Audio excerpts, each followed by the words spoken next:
Hello and welcome back, everyone. And I'm super excited to be introducing Kirk. Kirk, so that I don't get your name wrong or misrepresent you in any way, can you please give us a quick introduction of who you are and what you do with Google Ads and Google Merchant Center? Yeah, my name is Kirk Williams. I own ZATO. We're a small paid search agency. Typically, I'd say PPC agency, but I think PPC might be one of those terms that's getting a little old.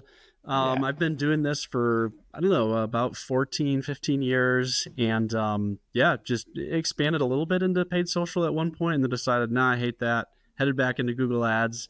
Done shopping pretty much since it existed. So I enjoy talking about it. I'll teach on it and do courses and write on it as well and just try to stay advanced on that and keep up with what Google changes. So.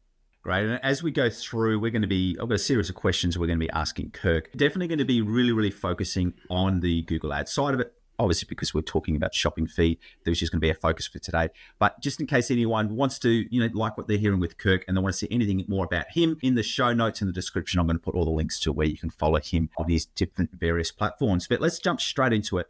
And the first thing is obviously, like everything in Google Ads and this space, it's changing all the time. Obviously, people will be aware of GMC Next has come out. And can you just really quickly break down the differences between Google Merchant Center and Google Merchant Center Next? Yeah, for sure. So probably the biggest difference is pretty apparent to anyone who's used both. And that's just, it was a pretty major UI overhaul. Things look different, but in some ways, like it's the same, but in some ways it's a lot different. I'm still getting used to it. There are going to be some things that I don't mind, some things that I hate, some things that I miss. For instance, just this week, my team and I were talking about the fact that so many times when I had an Merchant Center, I liked seeing the past 30-day view. It was just this visual graph of the products you have and what was what was active and what wasn't. And that's gone right now. And so hope, there are certain things like that. Hopefully they'll add, visual things like that. But a big thing is they just changed, especially the products themselves, just that view and how you edit things and that sort of thing has changed. And then obviously there's going to be certain things, Google is well known for rebranding things just for the sake of rebranding, not because something actually needed to be rebranded.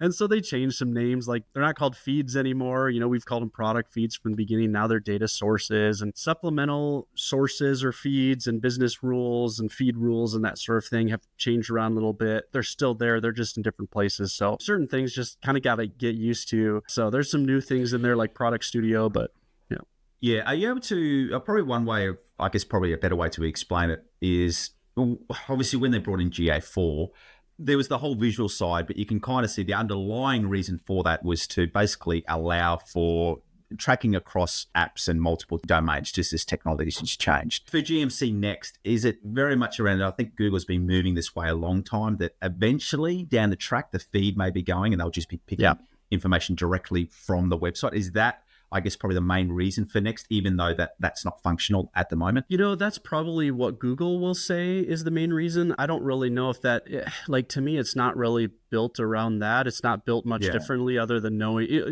for sure at some point, some sort of spreadsheet-like feed will likely disappear, especially as they begin pulling more and more automated data from websites as structured markup gets more accurate and things like that. That's definitely the reason why they rebranded feed over to data sources, because I think they wanted people to know hey, there's a variety of different sources to pull your data from. I still think of it as a shooting out a feed though. Let's say you're sending something, I guess connected to Google Ads, but you still probably have to send your product data at some point into a third-party system. Although, again, I guess if that switches to the website. Anyways, I'm rambling now, but don't get cut. Yeah, and that's what I find. I'd say to a lot of people when Google makes an announcement, I've found very, very often that it's an announcement that they want it to be right and they're planning it to be right, but it's just not right there yet. We can go through heaps of examples. So anyway, let's get too caught up in that because we really want to start getting into making this as practical for people as possible. And where I want to start with is, what are the biggest misunderstandings that people have about shopping feed, so Google Merchant Feed optimizations, and how that affects your Google Ads campaign performance? Hello there, Aaron Young here. I really hope you're enjoying this latest interview that is part of our Google Ads interview series. And all of these interviews are brought to you by Define Digital Academy, where we have a passion to empower you to be able to optimize your Google Ads campaigns so that you can see the best results for your business or your client's business. And with that, we've actually released a brand new Google Ads optimization checklist. Now, if you've got my other checklists, I do need to stress that this is a brand new checklist, and it's the first time I've released a checklist with all of the 6 major campaigns that you need to be using in Google Ads. So that's everything from your search campaigns, your shopping campaigns, performance max, display, video, and demand gen. And what it does do is it not only lists all of the different optimization actions you need to complete, it also lets you know the correct time that you need to complete these optimizations. A very real trend that is happening in Google Ads right now is that the most successful Google Ads campaigns are the ones where you're not only going through and doing the right optimizations, but you're doing them at the right time. So enjoy the rest of this interview, but make sure before you go to follow the link in the description below so that you can get access to my updated Google Ads optimization checklist. Hope you enjoy the checklist and also the rest of this interview. See ya. Just to make sure I understand, are you asking for like what are the key optimizations to make in the product feed itself? Yeah. Yes. Yeah. So I'll pull back a little bit and just note, especially if someone's like totally new to this, right? The reason why a feed is important to shopping and PMax and that sort of thing, because you kind of have to know that before you optimize it, right? The reason why it's important is like that's how Google is identifying the product that you're selling and then your target audience. And somehow they're going to have to connect that, right? So it might be through the search term that they search into Google, or maybe even the person, the audience themselves, as they're searching in whatever, display network, YouTube, whatever. Google has that information, and then they need information about your product in order to say, hey, what this person wants to buy is what you're selling. And so that's really where the product feed is so important, because it's you communicating to Google, here's all of this really important information about my product. Therefore, Google, you have more information. So then you can match that to the person who's looking for my product. Since that's kind of how the system is built, then it's like, okay, optimizations are what's the best way to get the most relevant data about this product in to help Google better identify the exact audience who's going to purchase this product. And so some of the first places, if someone's just like, hey, you have like only 30 seconds to optimize this product, what are you going to do? Probably the product title is where I'm heading right off the bat. Yeah. Just because, at least as I've experienced over the years, that tends to be like when you do, investigate and find different keywords people are searching for and converting on and test those in titles and stuff. That's typically where you can actually see sometimes an obvious increase in traffic and sales and that sort of thing. There are other, forms of optimization I can go into as well. But for sure, the title is important. So I don't know if you want me to talk about other attributes or pause there. Or... We will definitely want to talk about other attributes. When it comes to titles, do you have any, recommendations that you work off in terms of a structure of a title? Like, are you going keyword focus, brand, and then modifiers, or what are you using there? It'll depend on the account. It'll depend on the industry. And typically what we try to do is to find, as you already alluded to, like what are those key descriptive words, the search terms, like what are people most interested in seeing in this title that would cause them to purchase? That's for a direct response from a human, but it's also to me like feeding the algorithm as well, because you are telling Google more about like you're describing that product in ways that will help Google as well. So typically what you described as a fairly normal title structure is like, that's pretty typical for us. Like at some level, having like the product name is going to be pretty important, but you do get into things where someone may or may not know. So let's say a specific part that someone is selling for a bicycle, or maybe I should say, this is more in my wheelhouse, like a coffee equipment. Someone who's repairing a coffee grinder, an espresso grinder, almost for sure knows the exact part they're looking for down to the SKU number. And so that's an example where like we want that SKU probably up front, because that is such a crucial indicator that this person is closer to purchasing because they already know exactly the part, right? As opposed to someone just typing in espresso grinder parts. Huge difference in buyer intent. So again, like we're trying to find the terms that are closer to that and putting those further in the title. But that's not going to work for every industry. There will be some industries where, the SKU is pointless. You're just wasting title space. But then that might be one where you do want to get certain modifiers in, like, colors of something. So let's say apparel. If someone has a specific t-shirt they're selling, who cares what the SKU is for that?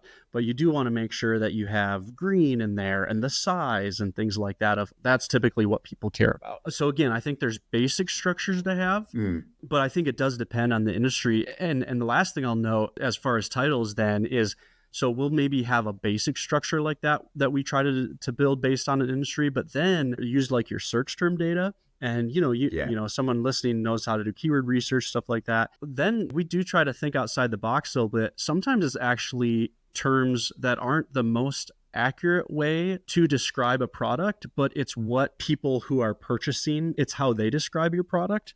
And so that's the sort of keyword where like, hey, put that towards the front and see if you can increase exposure to those terms and just give yourself a little bit of an edge when people are actually searching for those specific terms, even if you wouldn't normally have that in there. So, and that's two great points you brought up there. I think firstly too, I think one thing that people always need to remember is always remembering not only the niche, but also the client that you're talking with. We've got a client we're dealing with right now who he is based in the US and he prides himself, basically his whole business is built on the fact that he stocks products that other people don't stock. And he's got them ready to go, ready to ship out. So his product titles are a lot more technical because, as you're saying, his target market are people that can't find it anywhere else.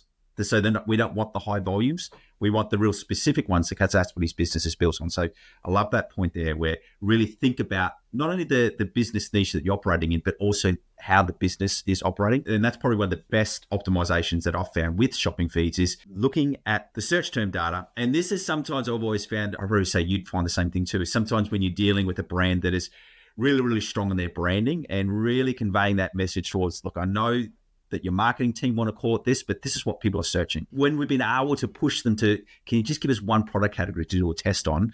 You can really see a real bump up, obviously, in impressions and clicks and sales when you get that connect right. Another title tip and test worth trying is it's not always worth losing the character space to have the brand in your title, especially because the brand often appears as its own attribute in most shopping ads. So I actually think it's very worth testing that.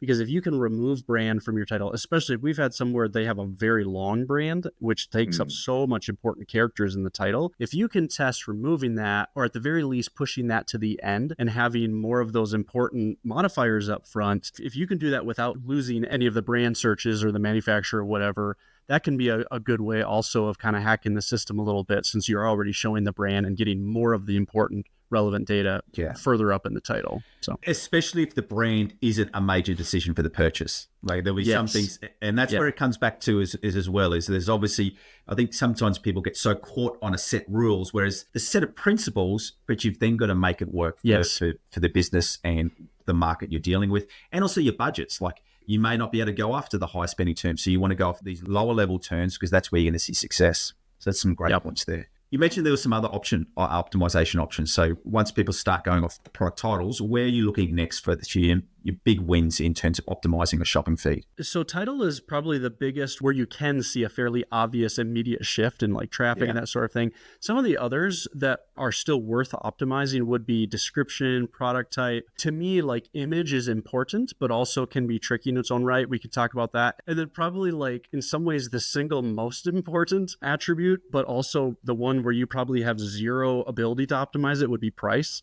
And that's especially where things get tricky because Google's never admitted to having ranking be directly impacted by price, but they've said over and over again there's an indirect thing, and people have done studies and stuff that you can find online of testing that where you lower a price a certain amount and it actually improves ranking, but certainly improves people clicking on it and clicking around to different things. So to me, price, and that might be one just worth noting, even if you can't optimize it per se, change it, although there are people out there that test things like dynamic pricing and that sort of thing.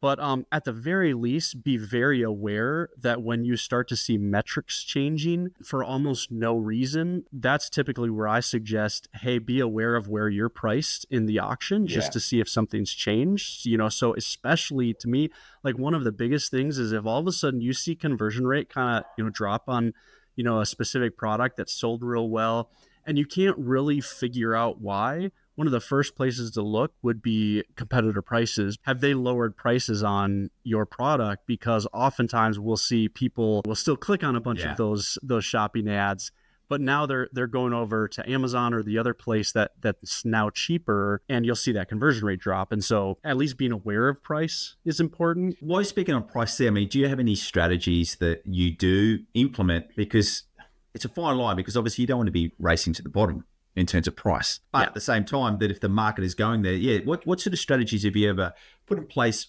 for a client when that is the case, when you've got other people who are undercutting their price? Probably for us, we don't really have a strategy other than notifying the client and letting them kind of determine what makes sense with their margin. And like, all that you just said, the strategy and stuff, we might give them some thoughts on that. But aside from that, we're really reliant on them to just determine whether it's worth it for them on the price. Yeah. There are, and people, may be aware of this or that, if there are different services that do allow you to track competitor pricing and that sort of thing that you can look into if that's really important to you. Again, sometimes people have the ability to flex price around a little bit more. One caution I'll note, if you're changing price a lot though, is just be aware that can start to get tricky with feed approvals.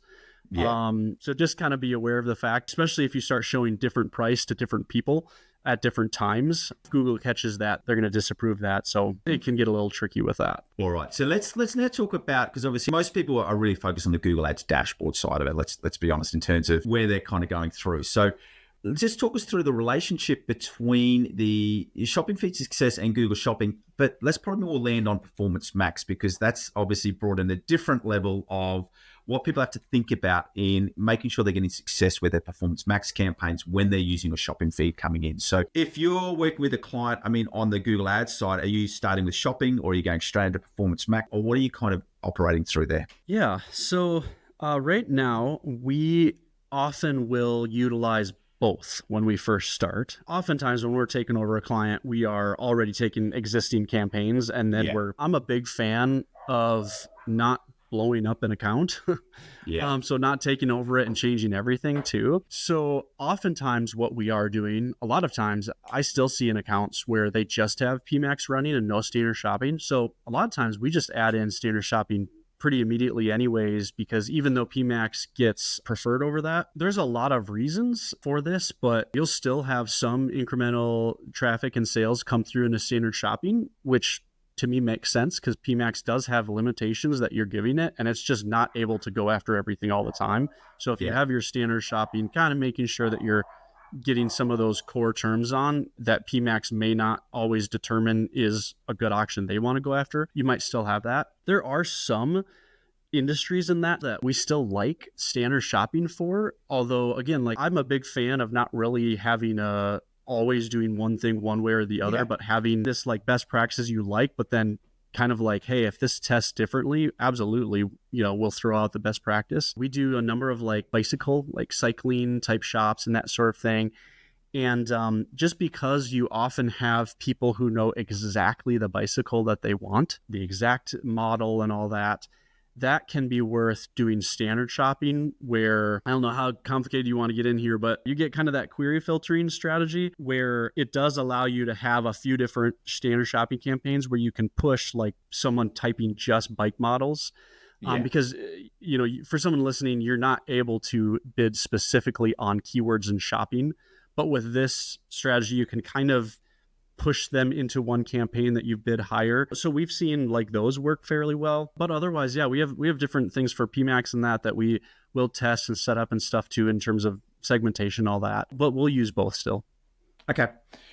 Let's jump back into Google Merchant Center or Google Merchant Center Next. Apart from, going through the feed side of it, are there any other important metrics where you get more value in your Google Merchant Center than what you would get in, say, your Google Ads dashboard? Where are you, just what I really wanted to get in, take me through the Kirk process of when you're optimizing your account, what are you doing inside of Google Merchant Center? To be honest, I probably most of the metrics and most of what I'm looking at is actually in ads. And some of that is with Next. I'm still kind of figuring out, I think still muscle memory. I just still don't go to Next much for metrics. That's one of the things is I still do quite a bit in, especially like Google Ads reports and that, where you can filter by ID and things like that. And I'll typically keep an eye on metrics there. So I know there are some things in Merchant Center, especially like price competitiveness and stuff like that are a little unique. But I spend most of my days in the Google Ads that way. Okay, great. All right, let's do this. We did mention this before, but let's talk about, we've been talking about price, but what's probably some effects, just so people know when you release a promotion inside of Google Merchant Center that's going out into your feed. What sort of impact does that have in terms of ranking and visibility inside of Google Ads for your clients? As far as I know, there's nothing that Google has, ever claimed as far as like promotions directly impacting ranking. And there's no way, again, that I'm aware of, unless this has changed. I know they do keep rolling out new things with Next, but as far as I know, there's no way to determine this is exactly, let's say if you create a promotion or even if you have like sale price or that sort of thing, to tell exactly what impact that has on your overall sales. All that to say, for sure, when you utilize promotions, and especially when you're like running store promotion stuff, you'll absolutely see an increase in both sales, and I typically see a decent increase in conversion rate as well. More people looking at the ads are purchasing. Again, I think that's one of those, like, you got to work with your client to determine, because there are going to be costs to running sales all the time. I know some brands kind of start to fall into that trap where it's just kind of like there's an endless 30% discount on their website sort of a deal. But and Google has fought back against that too in terms of what they'll allow. Like they have automated like sale pricing notes, annotations and stuff like that, and that a lot of times that is based on like 30-day averages and stuff like that. So you won't even always get some of those annotations for people who run sales all the time, that sort of thing, because Google's like, no, this is just your price. So anyway, so some of that is just to determine, what is a good cadence for sales and that sort of thing. But yeah, we typically see a direct increase as you would expect for sales and promotional periods for sure. No, definitely. And I guess that's probably one of the ways we sort of always communicated is, don't overuse the promotions, because you really want to target them, but they do have most effect. I mean, one of the main things that we've really found that's worked well is there was a brand that just wanted to run a sale every single month. But what we ended up doing was basically saying, well, let's move this from a store-wide promotion, because they had a whole heap of different product categories. Let's just focus on one product category. I think they had about 16 from memory different product categories. So you're not even doing one product category a year. It actually, what we did was we went through and also focus on products that have a higher average order value. And that's how we were able to really benefit from. So we're not over hitting the promotional feed, but with the promotions, when we're using them, they're not store wide. It's certain products. And then we found, we're still getting that continual bump without getting, Google going, hang on, you're just on sale all the time. That is a great call. We have a client who recently started doing that. It's like they discovered, man, they didn't used to run a lot of promotions, and when they would, and it was probably because they didn't, they would like double their revenue in a day sort of thing, just because they would send out this email. And so they've started doing that, exactly what you noted. They would just have this exact product. These few products are on sale. Here it is for this time. And they would use that kind of for that double purpose, because you still kind of get the excitement and the buzz, even if someone's not buying that specific product, which can help. Yeah. So without losing margin on all the other products. So, and there's other ways to do sales too. Exactly what you said, increasing AOV by having more of like bundled products and things like that too. So there's lots of clever ways to do that. And especially too, it's remembering, I always talk with clients, it goes, just think about when you buy things online, what sometimes happens. And if you're inside of the cut, so if you already if you can get them to buy on one product, because that first product is when they'll generally price compare, right? So they'll go and they'll check it out. But once they're inside the store, if you've got your product bumps and all of your things set up correctly, they can very, very quickly buy other products that aren't cheaper than their competitors, but because they've committed to that first product, they'll go ahead with the sale. And that's where you can really use that promotional, not store-wide, on certain products. I like to call them like gateway products, where they're, where they're the first, you just get them on that one product, and then they sort of come through and continue on from there. So yeah, I fell into that trap like 2 weeks ago with alpaca wool socks. I love alpaca wool. I do a lot of hiking in that around here in Montana in the mountains. And alpaca wool, for whatever reason, they're like the best socks I've ever worn. And it was this brand. And I was like, oh, hey, there's a sale. I'm going to go buy a pair. And then it was like that, if you buy 3 pairs, you get whatever, 20% off. And I was like, okay, now I got to buy 3 pairs. So I ended up spending more. I bought more. They won me over. So yeah, and I think that's the brands that do it really, really well is they run promotions in a way that sort of suck you in further. I mean, Apple are the masters of this, where, their Black Friday sales, you get a voucher for $50 or $100 or something like that, that you can only use with them And it's, what product can you buy for $100 at Apple apart from, some credits on the Apple store? So it's a great way of doing it. It's a discount, but you're kind of giving them a discount to buy more stuff from you. So that's another way that I like to think about promotions is if you are going to give a discount, how can it be structured in a way that is actually going to increase either the average order value or their lifetime value in the long term? So it's kind of like a payoff. A little bit cheaper at the front, but we're going to really work it and make sure that we're getting the full value out of it. As I said at the start, we want to get really, really practical. One of the things that and I'm sure you would have seen this as well, when you take on an account, you can see that people have excluded a whole heap of products. And when you talk to them, the reasons for why, I wasn't selling for a little bit. Do you have any, rules or, matrices, plans that you have for when it comes to excluding a product? What are you wanting to see before you make that decision to exclude a product or a product category from the ad spend? First thing to remember is, as much as possible, do have as many products as possible in Merchant Center because of free product listings. Yeah. And that's one that I try to, help people understand. And this is something that has changed in Next. So in Classic, there was a way where you could add in an excluded destination and attribute. I believe that attribute still works in Next, but now in Next, there's a push button where it's exclude this product from ads or something like that, whatever. So again, you can still upload that product and just remove it from being served and going to Google ads, but it's still going to show in free product listings. So that's just one thing on the whole, product exclusion note. I just try to remind people hey, don't over exclude, even if this product doesn't have a margin or whatever, because you still could get some free clicks. So that's one thing.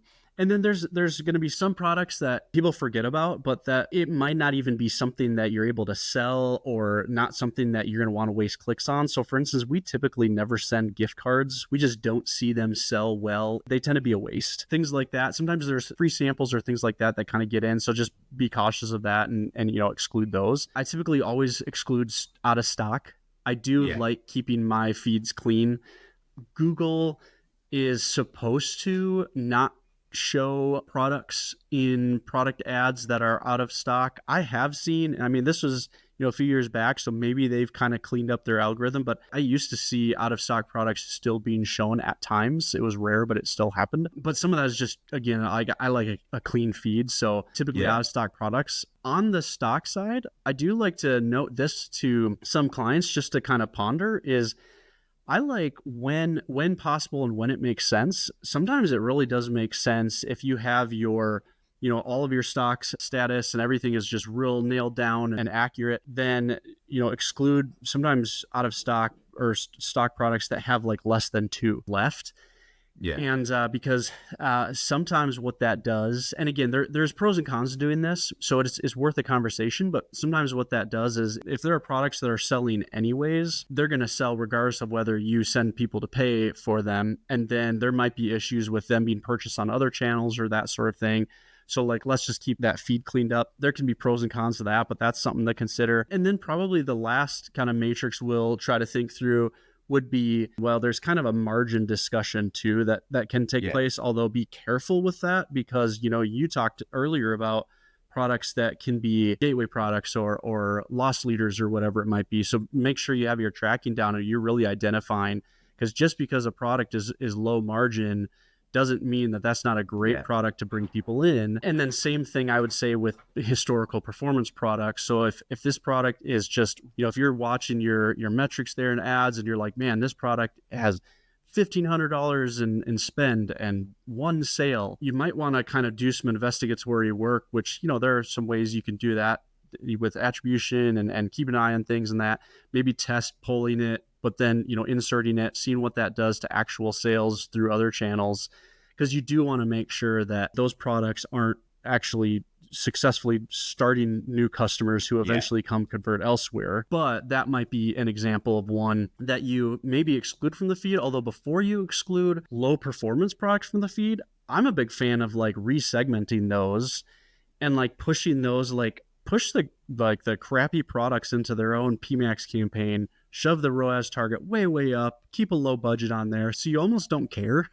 And just see if Google can do something with it.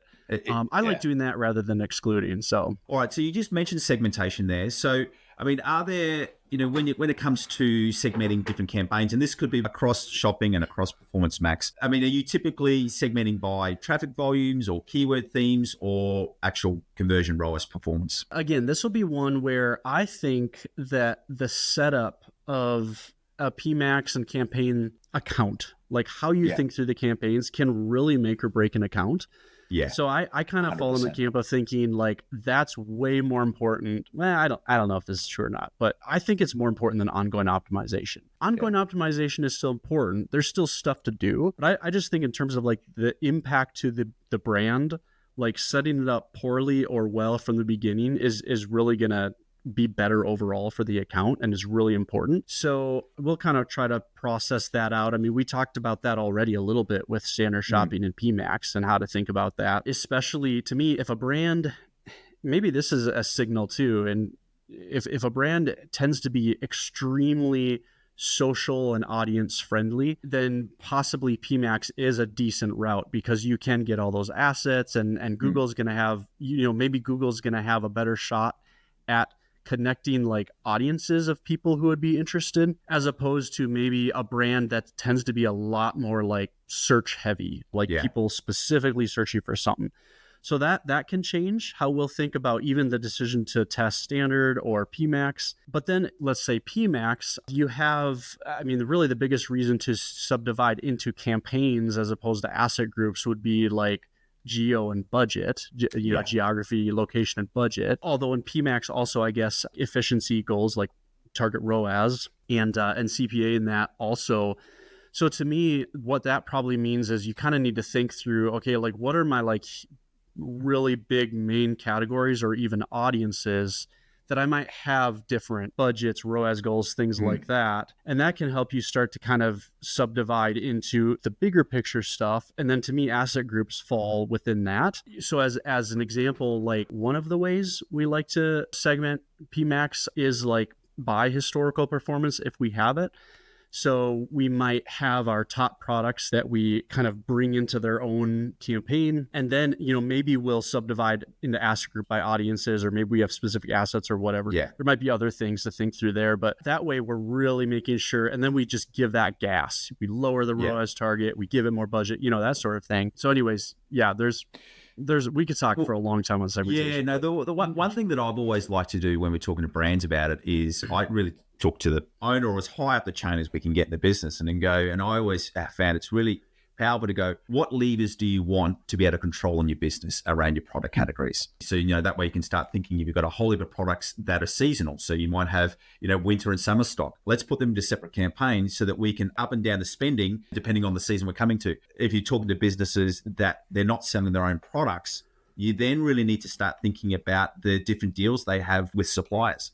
How do you want to be able to control that? Because you might have a different deal with the supplier for this quarter. The next quarter, another supplier might have a better deal for you. So you want to be really promoting that. So that's the way that I've always kind of thought about it, is empowering the business owner to be able to either do it themselves or give us the communication and go, we need to increase spending on these product categories. It's seasonal or they're performing well. So that's the way that I kind of look at it. So it seems like we're the same there as well. Yeah, I love how you said that. I wrote that down because just the way you said it so succinctly, that is a great question to ask. Yeah. It kind of in alignment with that. And that's interesting because, I really like that. Like part of those levers is like audiences, let's say. So we just onboarded a client and, again, like on that onboarding call, our ears perked up because they said, here are the only two groups of people that buy our product. Yeah. And it was just like, again, it was like, okay, here's these two groups. They're very different from each other.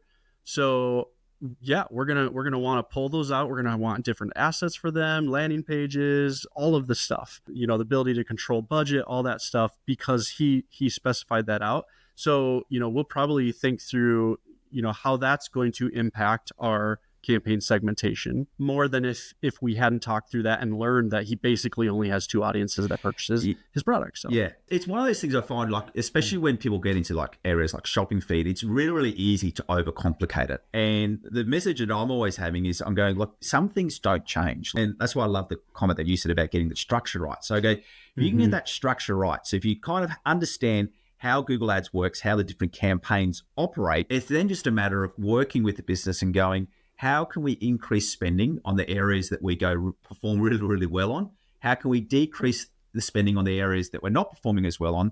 The only area where I see people do get confused by this is that you do still have to remember things like your keyword themes. If you're segmenting some high performing products into one campaign, don't want to be having lower ROAS targets on another campaign, which is going to be targeting the same keyword themes. Otherwise, you're just hurting that top performing performance. So that's the only area where people get confused. But once again, that's why I love that. Yeah, that's why I've always found that's the one thing that's cut through is talking to business.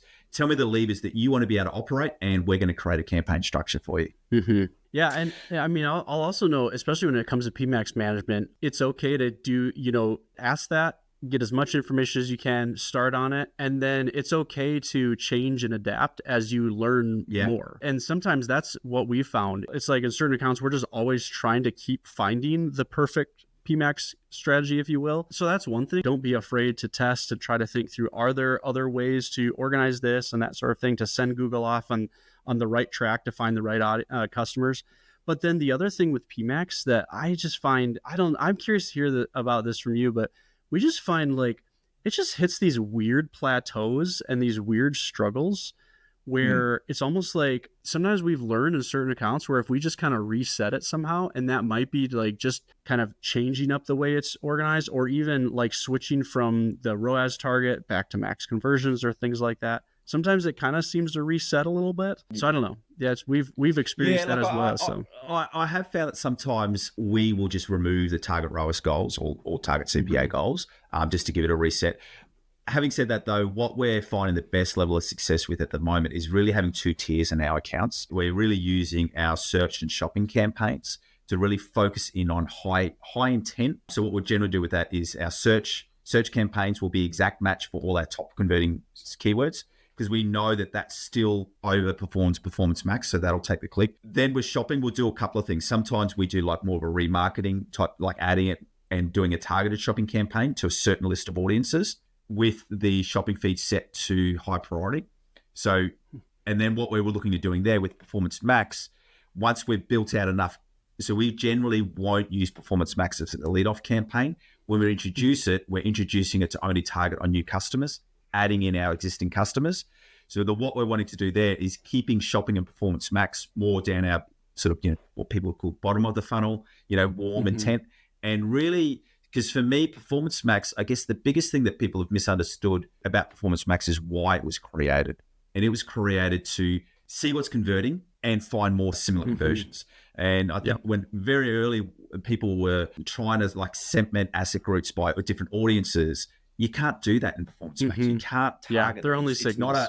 And the thing that I say, it's not like if you like using like in a painting analogy, Performance Max is not a fine brush. It's like a water cannon, also a big. So that's why we really use Performance Max for that top level, bringing new customers in. But hey Kirk, it's been an absolute pleasure having you here. Really, really appreciated our chat. Also, too, just a reminder to everyone: look down to the show notes. We'll put links to where you can see Kirk. He's got a YouTube channel, and we'll give his business website. Anything else that he gives us to share. So, Kirk, absolute pleasure. And look forward to seeing you more in the future. Yeah, thanks so much, Aaron. Appreciate it.